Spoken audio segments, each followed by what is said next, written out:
So that's when my heart just sunk.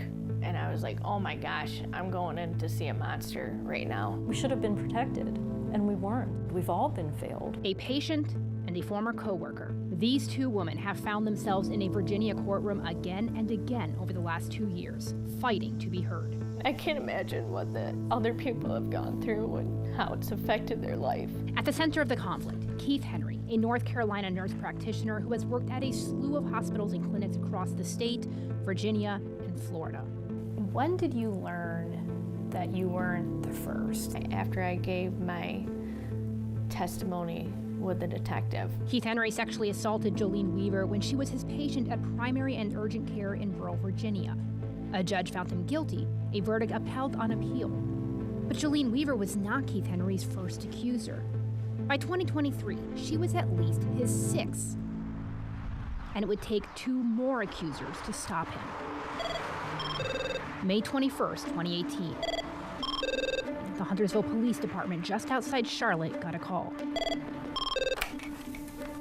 Yes. A young woman told police a man had sexually assaulted her as a child, repeatedly, between 2002 and 2008. The name on the suspect sheet, Keith Henry. 18 years earlier, a police department outside Tampa got a similar call. Between 2000 and 2018, a total of 5 women and children, all different cases and places, accused Keith Henry of some form of violence. Each time, Keith Henry would deny it, and each time, either prosecutors, police, or a jury would accept his side of the story.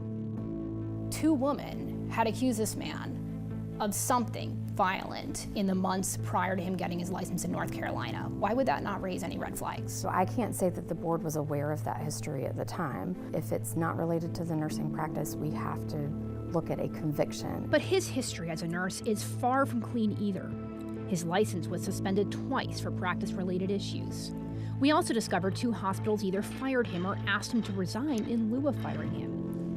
The rest of the institutions are private employers, which means we can't get his personnel information. Do nurses have to report when they resign in lieu of termination for any reason? So the licensee would not be required to report their resignation.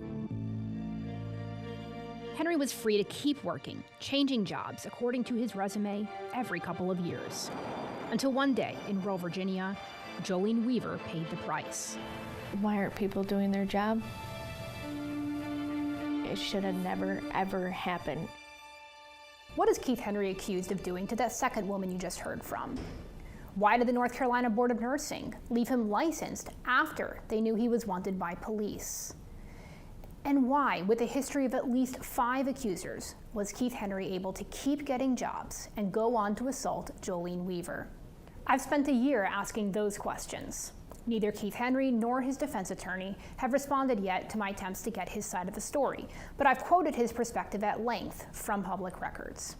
Shattered Trust, our all-new investigative series, is available to binge right now on all of WBTV's streaming platforms, and it's going to be airing all next week at 7 o'clock in On Your Side Tonight.